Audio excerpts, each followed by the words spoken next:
y'all, Crissy here from Crissy's Clucky Chronicles, and it's early in the morning, and I gotta go back there and feed the mamas. I've already got the other kiddos in there in the big chicken yard, and they're feeding those, and then we gotta feed the ducks and the quail. I'm getting eat up by bugs, even though I already sprayed all that deep woods off on me. Anyway, thank you guys for watching. Thank you guys for subscribing. We're going to talk about chicken mamas today. Broody tooties. Yeah, all kinds of information for you today. It's going to be short. It's going to be sweet. It's going to be fun. Going to be full of information and education just for you. So, whenever you decide that you want to have you some babies, some chicken babies, doesn't matter if you hatch them in an incubator or you get a good mama like I got back there, good old Dale. Either way, it's going to work out in your favor because everybody likes a chicken baby. So y'all remember our bachelor pad is supposed to be for roosters. Well, Dale decided she wanted to be a big old broody tootie. There's Johnny and Nicole and Ellen. I'm sorry about the light, guys. I'm trying to get it angled out here. Anyway, there you go. So here's the breakfast. Now if you listen and you watch what Dale's doing and you hear what she's doing and you watch these babies, they have learned that I bring out breakfast snackies every morning and every evening. They get blueberries, they get plain grits, they get watermelon, they get garden peas, lettuces, sometimes strawberries, depending on what other kinds of fruit I can give them. And she makes these wonderful clucking sounds. Now she'll take some food out. She doesn't directly feed these babies at all because if you don't know, when chicks are born and they pop right on out of that shell, within 24 to 48 hours, those babies are ready to eat. So, Dale, being the good mama that she is, she helps break up some of their food, but her main job is to do that, is to show them how to scratch and how to eat and what is good to eat, and she drops food down there for them so that they know what they can and what they can't eat. That's what makes a good chicken mama. Dale's a good chicken mama. I've got to go and get them some more start and grow feed out there in their bowl, and they also have feed in this container here, but they're so little their little heads can't get in there. But Dale is a good chicken mama. Now what makes a broody hen? Well, if you have hens and they lay eggs, after a while you'll notice that they get in there and they sit on those nests and they try to hoard other eggs and sit on the eggs, and they don't want to move, and when you open up the nest and box, they're growling or they're acting a little weird or peckish or whatever at you. They are trying to be mamas. They're being broody. They're trying to hatch those eggs so they can have some potential babies that they can take care of. Now it's also going to mess up their little cycle of laying eggs. They won't lay eggs for a while. Dale hasn't laid an egg in, I don't know, how old are these babies? 2 weeks old, so you can say in probably about 30 days she hasn't laid an egg in a month.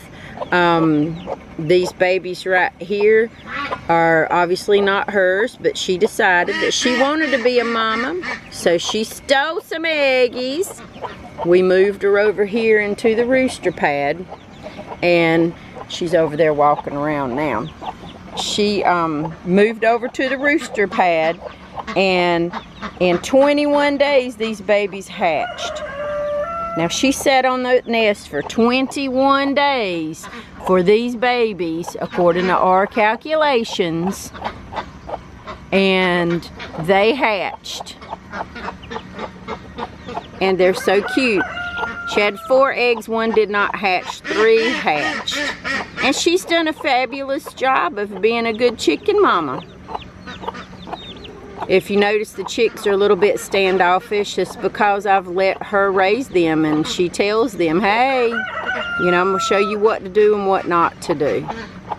She was in there, and our little box is in there. She hatched her babies, and her little babies did wonderful. Now, just in case you're wondering what's going to make a good mama versus what's going to make a bad mama, you just got to, you know your flock. You got to know your birds.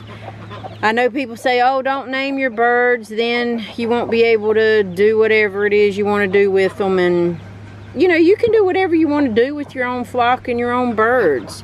It's like with Dale here. She's one of my older girls. She's a great mama.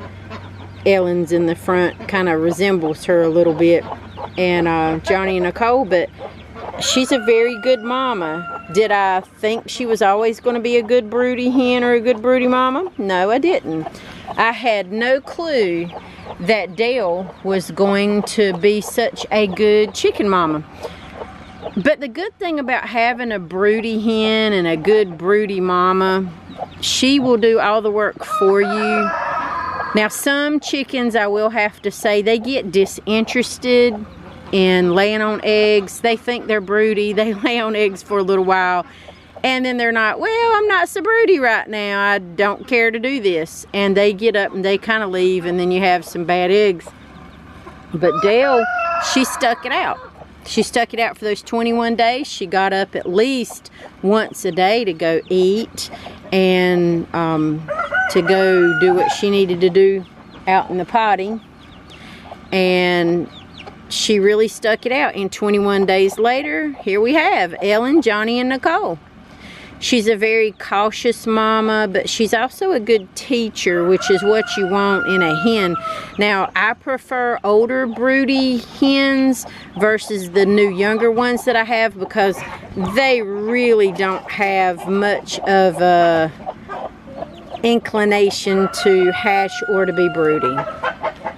But I do enjoy Dale and how good she is and how good she's been to the babies. And she doesn't like it that I'm too close to their little nesting area, but they also like the fan. So she's teaching them how to scratch, how to eat, how to drink their water, how to do different things, how to stay away from predators and people like me. And I'm not a predator, but anyway, she has a lot to teach them. So if you guys end up with a broody hen and you don't want a broody hen, there's several different ways and methods and things that you can actually do to combat that. You know, you can put them in some cool water, you can separate them, you can do whatever. But unless their body tells them not to be broody, or they decide not to be broody, it can kind of be hard to break a broody hen. Just make sure that you don't have any aggressive ones. That's why I spend so much time with my girls and my chickens. Not everybody has that luxury to spend with their hens and their chickens and their flock like I do. So I'm pretty blessed as far as that goes. But no fear, if you don't want to hatch and use incubators and you want to do it the free way, get you a good broody mama like Dale, and then you have those babies. But if you want to, oh, that was very smart, Ellen. It's very smart. You think mama's your free ride. Okay. Anyway, so if you want to do that, then do it the free way. But if you want to do incubators, I do both. I do broody mamas and I do incubators. So there you go. Here's you some wonderful, helpful tips on broody mamas and good mamas taking care of babies. Hey Dale, I see, let's see, who have you got in there? You've got Nicole, Johnny, and Ellen. You need to keep Ellen from getting out of here. We have patched and plugged more holes than we want to, and I am so tired of her doing that. Okay, Alright. And that's going to do it for me and Ellen today. Ellen, I know you're freaked out with me holding you right now, and you have no clue what's going on. But you'll be alright. You'll learn. So, anyway, y'all have a fabulous, fantastic day. And if you get you a good broody mama, you get some cute little babies. They're not all that friendly to handle, but it's okay. They're doing the best that they can with their mama, and that's what they would do if they were free ranging or out in the wild. So absolutely enjoy these broody mamas. Don't sweat it. It's not the end of the world. You get a good broody mama, you get a good hatching mama, you get a good mama that can take care of her babies. Ain't that right, Ellen? I hope you're a girl. I don't know, but whatever, we don't really care around here. They get named what they get named. Anyway, Ellen's ready to go back to her mama and go see Dale again with Johnny and Nicole. And thank you guys for watching. Thank you guys for subscribing. Don't forget the blog posts come up every Monday, 8 a.m. on the website, CrissyOShow.com. And we just appreciate you guys. Thank y'all so much for everything. And Ellen's got some lovely words of advice from a baby chick just for you.